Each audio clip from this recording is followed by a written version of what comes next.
Assalamualaikum warahmatullahi wabarakatuh. Bismillahirrahmanirrahim. A'udzubillahi samii'il alim.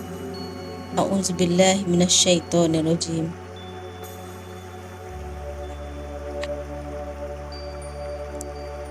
Segala puji bagi Allah yang Maha Kuasa, Maha mengetahui, Maha mengawasi, Maha bijaksana, Maha pemurah, Maha mulia. Rob yang Maha Pengasih, yang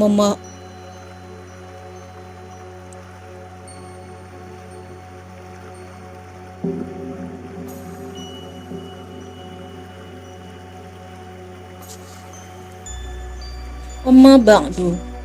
Al-Ghaus, Al-Azam, Al-Qut, Ar-Rabbani, Al-Haikal, As-Samadani, Al-Kindil, Al-Lami, An-Nuraini, Sultanal Aulia wal Arifin, Burhan Al-Ashfiya wal Al-Solihin, Bazullah Al-Ashab. Pemimpin kita, panutan kita yang mulia, keturunannya Said Muhyiddin Syekh Abdul Qadir Al-Jailani, keturunan Hasan dan Husain Qaddasallahu sirahum. Semoga Allah menerangi alam kuburnya.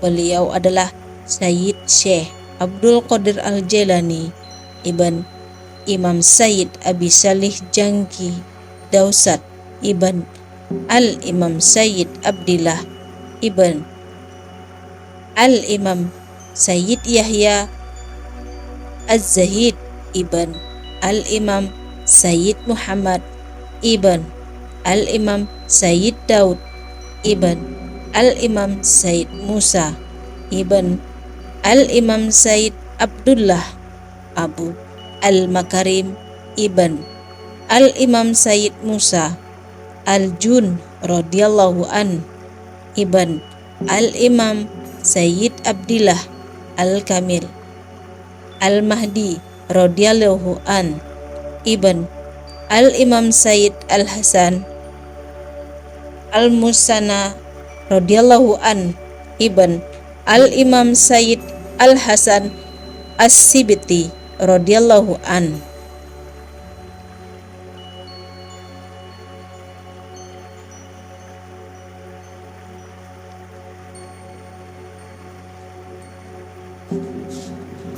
Ibn Sayyidina wa Maulana Amirul Mu'minin Abu Al-Hasanain Al-Imam Sayyiduna Ali Ibn Ali Abi Thalib, suami Fatimah Az-Zahra, putri Rasulullah Shallallahu Alaihi Wasallam.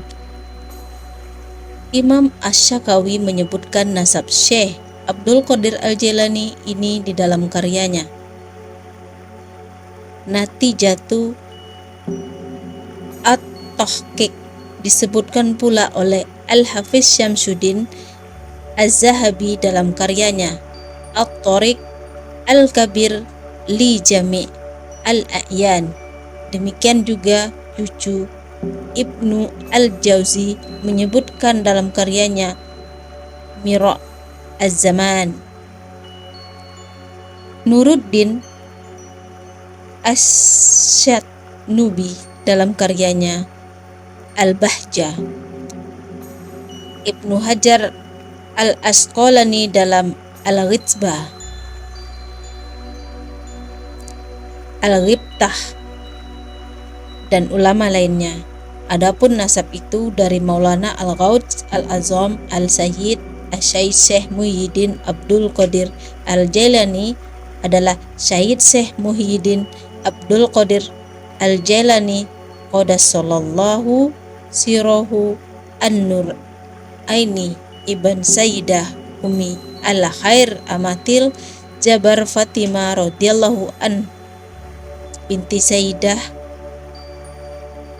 Abdillah Asy-Syaumai Az-Zahid Ibn Sayyid Abi Jamaluddin Muhammad Ibn Said Mahmud Ibn Said Abu Al-Aqtah Abdillah Ibn Said Kamaluddin, Isa bin Said Imam Alauddin Muhammad Al-Jawad radhiyallahu an, Ibn Said Imam Ali Ar-Ridha, Ibn Sayyid Imam Musa Al-Kazim radhiyallahu an, Ibn Said Imam Ja'far As-Shadiq radhiyallahu an, Ibn Said Imam Muhammad Al-Bakir radhiyallahu an, Ibn Said Imam Ali Zainal Abidin radhiyallahu an, Ibn Sayyid Imam Al-Human, Sayyid Asy-Syuhada Abu Abdullah Al-Husain radhiyallahu an, Ibn Amirul Mukminin Sayyidina wa Maulana Ali bin Ibn Abi Thalib, suami Al-Baitul Fatimah Az-Zahra, putri Rasulullah Shallallahu Alaihi Wasallam. Semoga Allah meridhoinya dan mereka semuanya.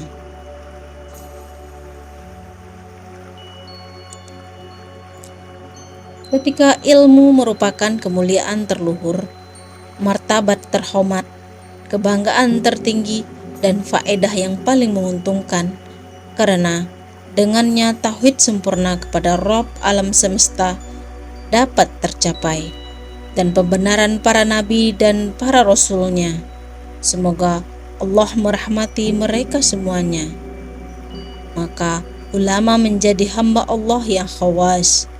Allah Subhanahu wa Ta'ala memilih mereka sebagai penunjuk agamanya, memberi mereka hidayah menuju kepadanya dengan keutamaan yang khusus. Allah mengutamakan mereka dan menunjuk mereka. Mereka adalah pewaris para nabi, generasi penerusnya, pemimpin umat Islam, dan duta para nabi dan rasul. Sebagaimana dijelaskan dalam firman Allah, kemudian kitab itu kami wariskan kepada orang-orang yang kami pilih di antara hamba-hamba kami. Lalu di antara mereka ada yang menzalimi diri sendiri, ada yang pertengahan. Al-Quran Surat Fatir 35 ayat 32. Pertengahan maksudnya adalah orang-orang yang antara amal buruk dan amal baiknya setara. Dan ada pula yang terdepan, berbuat kebaikan dengan izin Allah. Dalam surat Al-Fatir surat ke-5 35 ayat 32.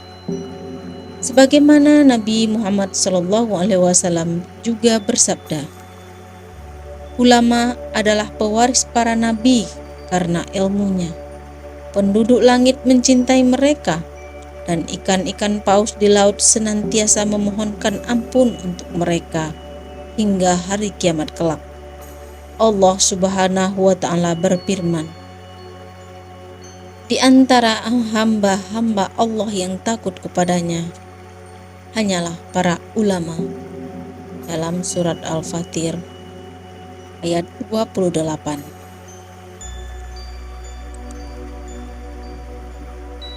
Nabi Muhammad SAW bersabda, Allah akan membangkitkan hamba-hambanya pada hari kiamat, kemudian Allah akan memisahkan ulama.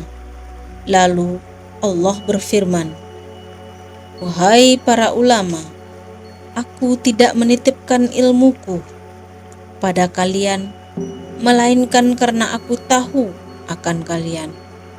Dan aku menitipkan ilmu pada kalian bukan untuk menyiksa kalian. Maka masuklah kalian ke dalam surga, karena aku mengampuni kalian. Segala puji bagi Allah dalam setiap keadaan yang telah menjadikan surga derajat-derajat bagi ahli ibadah dan surga kurbah bagi ahli ma'rifat.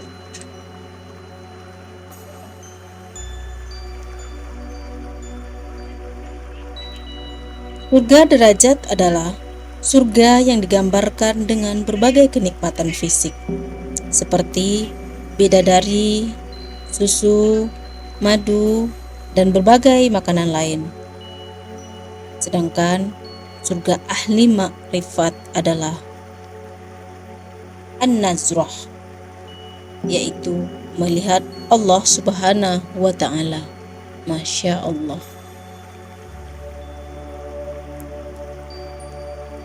Tentang awal penciptaan.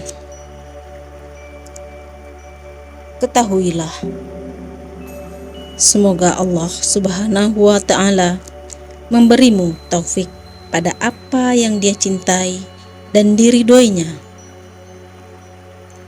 Sesungguhnya Allah menciptakan roh Muhammad pertama kali dari cahaya jamalnya.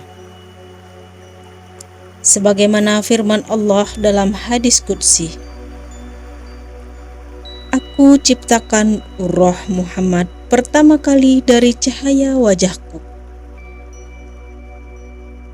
Sebagaimana Nabi Muhammad SAW juga bersabda, yang pertama kali diciptakan Allah adalah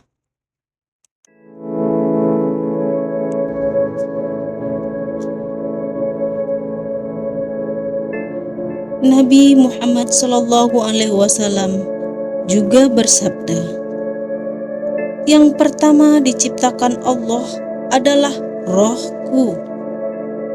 Yang pertama diciptakan Allah adalah cahayaku. Yang pertama diciptakan Allah adalah pena. Yang pertama diciptakan Allah adalah akal. Hadis riwayat Abu Dawud. Muhammad yang dimaksud di dalam hadis ini bukanlah Muhammad di alam dunia, melainkan Muhammad di alam gaib, yang menjadi citra pertama Allah Subhanahu wa Ta'ala. Sering diistilahkan dengan Ruh Muhammad. Semuanya itu adalah satu makna, yaitu hakikat Muhammadiyah. Hakikat Muhammadiyah adalah ta'ayun awalnya Allah Subhanahu wa Ta'ala, yang darinya kemudian lahir nubuwah, kenabian, risalah, kerasulan, dan wilayah kewalian. Dari sinilah semua ta'ayun lahir. Karena itulah Nabi kita Muhammad SAW dikenal dengan Sayyidul Wujud wa aslu kulli mawjud, penghulu alam dan sumber segala wujud. Lihat Fatimah al-Yasritiyah, Nafahat al-Haq fi Anfas Aliyah al-Yasitriyah As-Saziliyah, Beirut 1399H, halaman 245.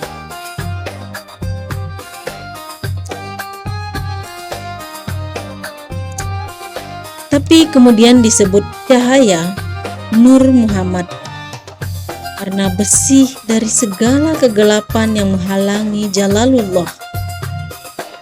Jalalullah adalah istilah untuk menyebut zat Allah Subhanahu wa Ta'ala yang zuhur di alam asma dan sifat. Saat itu belum ada apapun selain asma dan sifat. Tidak ada yang mampu syuhud di alam ini selain Allah Subhanahu wa Ta'ala sendiri.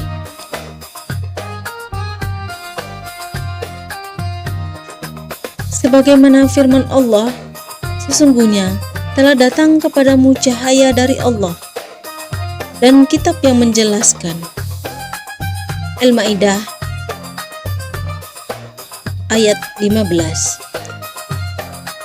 Disebut juga akal karena ia mengetahui segala sesuatu. Disebut juga pena karena ia adalah sebab perolehan ilmu. Disebut juga pena karena Ia adalah sebab peralihan ilmu dari Allah pada makhluk, seperti halnya pena yang telah menggoreskan ilmu di alam huruf,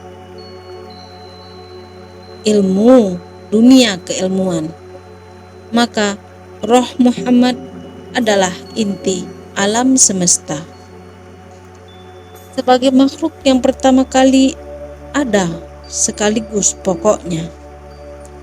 Ini sesuai dengan sabda Rasulullah Shallallahu Alaihi Wasallam. Ku dari Allah, sedangkan orang mukmin dariku.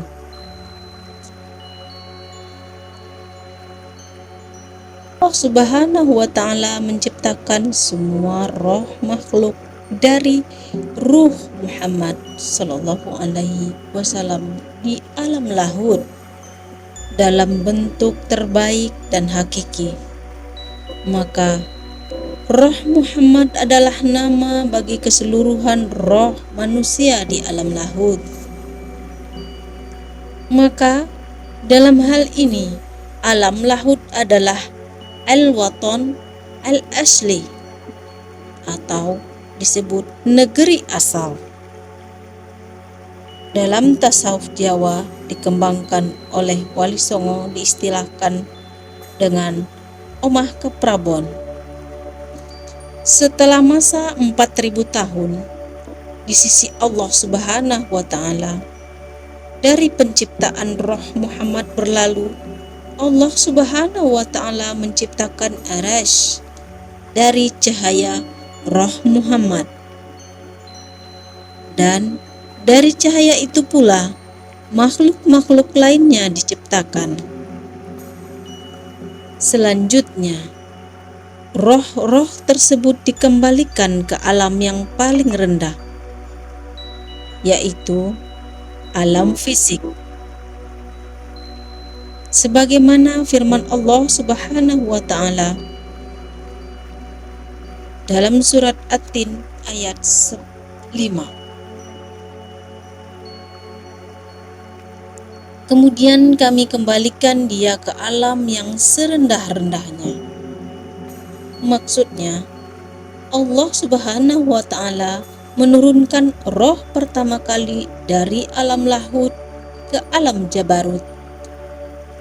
Lalu Allah Subhanahu wa Ta'ala membungkus mereka roh-roh dengan cahaya jabarut sebagai pakaian di antara al-haramain, dua haram. Roh tersebut di alam ini dinamakan roh sultani. Kemudian Allah Subhanahu wa Ta'ala menurunkan roh-roh tersebut bersama pakaian mereka ke alam malakut. Lalu Allah Subhanahu wa Ta'ala membungkus mereka dengan cahaya malakut. Roh tersebut di alam ini dinamakan roh ruhani. Kemudian Allah Subhanahu wa Ta'ala turunkan roh-roh tersebut ke alam mulki. Lalu Allah Subhanahu wa Ta'ala bungkus mereka dengan cahaya mulki. Maka roh tersebut di alam ini dinamakan roh jismani. Selanjutnya Allah Subhanahu wa Ta'ala menciptakan jasad sebagaimana dijelaskan dalam firman Allah dalam surat Toha ayat 55. Dari bumi atau tanah itulah kami menjadikan kamu, dan kepadanya kami akan kembalikan kamu, dan daripadanya kami akan mengeluarkan kamu pada kali yang lain. Kemudian Allah Subhanahu wa Ta'ala memerintahkan roh masuk ke dalam jasad sehingga roh pun masuk ke dalamnya dengan perintah Allah Subhanahu wa Ta'ala. Sebagaimana Allah tegaskan dalam firman-Nya Al-Quran surat Al-Hijr ayat 29. Dan aku tiupkan roh ciptaanku dariku. ketika roh telah menyatu dan betah di dalam jasad, ia tak lagi peduli akan perjanjiannya dengan Allah Subhanahu wa Ta'ala. Pada hari ketika Allah Subhanahu wa Ta'ala bertanya kepada mereka, "Bukankah aku ini Tuhan kalian?" Mereka menjawab, "Betul, Engkau Tuhan kami." Al-Quran Surat Al-A'raf ayat 172. "Alastu birabbikum? Qalu bala."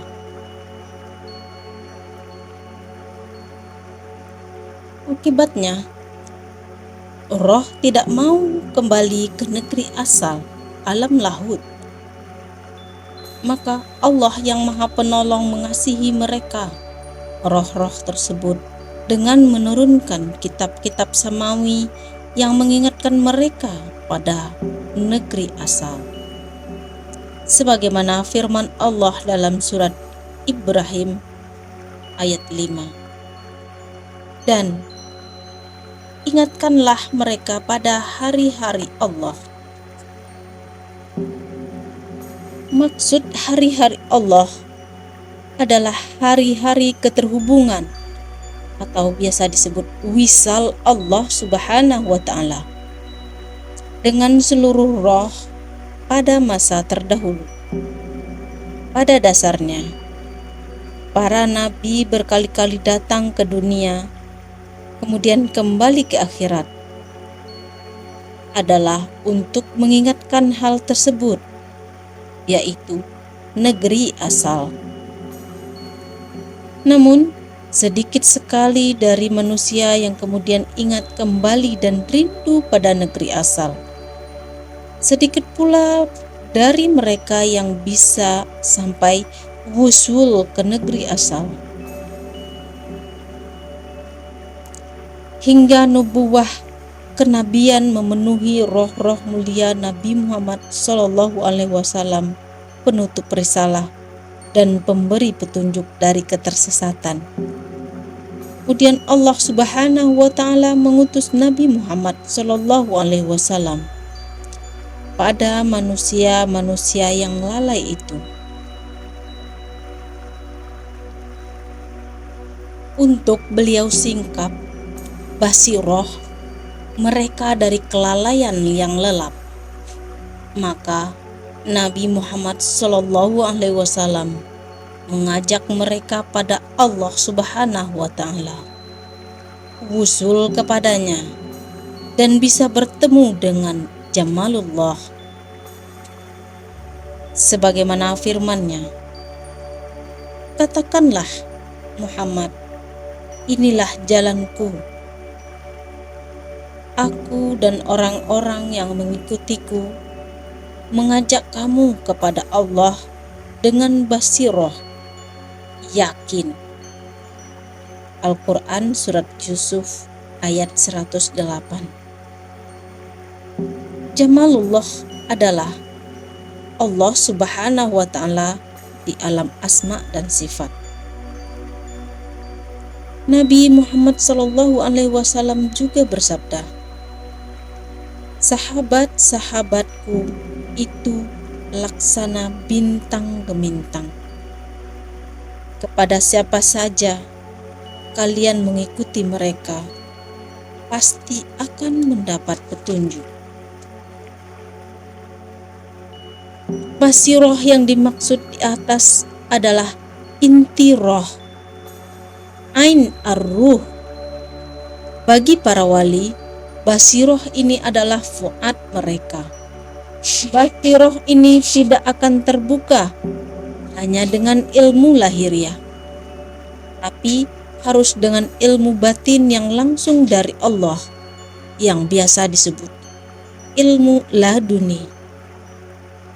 Sebagaimana disebutkan dalam firman-Nya, "Dan kami telah ajarkan kepadanya satu ilmu di sisi kami," dalam surat Al-Kahfi ayat 65. Maka yang harus dilakukan oleh orang-orang yang ingin menggapai inti roh adalah dengan berguru pada ahli basiroh, dengan mengambil talqin dari wali yang mursyid, yang memberi arahan langsung dari alam lahut. Wahai para ikhwan, sadarlah dan cepat-cepatlah memohon ampun kepada Rabb kalian dengan segera bertobat.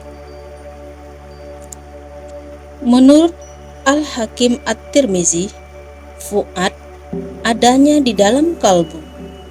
Fuad diambil dari akar kata faidah, karena ia dapat melihat banyak faidah dari cintanya kepada Allah. Fuad adalah tempat ru'yah atau melihat Allah Subhanahu wa ta'ala. Sedangkan kolbu tempatnya ilmu. Pernyataan Syekh Abdul Qadir Al-Jailani ini menegaskan bahwa tidak semua wali adalah mursyid. Sebagian dari mereka adalah mursyid dan sebagian bukan mursyid. Syekh Abdul Qadir sendiri, Syekh Abu Hasan As-Sazili, adalah contoh wali sekaligus mursyid.